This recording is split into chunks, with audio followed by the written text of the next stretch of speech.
దేశ రాజధాని ఢిల్లీలో కుండపోత వర్షం కురుస్తోంది. ఏకధాటిగా కురుస్తున్న వర్షాలకు రోడ్లు, రహదారులు నదులను తలపిస్తున్నాయి. గ్యాప్ లేకుండా వరుణుడు దంచి కొడుతుండటంతో జనజీవనం అస్తవ్యస్తంగా మారింది.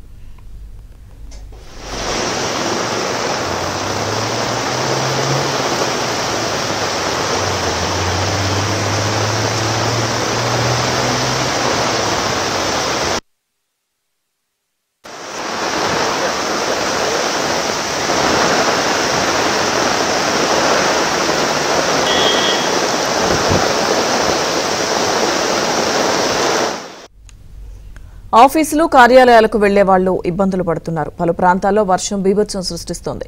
లోతట్టు ప్రాంతాలను వరద నీరు ముంచెత్తింది. కొద్ది గంటల్లో ఢిల్లీలో భారీ వర్షాలు కురుస్తాయన్న ఐఎండీ హెచ్చరికల నేపథ్యంలో విమానయాన సంస్థలు ప్రయాణికులకు అడ్వైజరీ జారీ చేశాయి.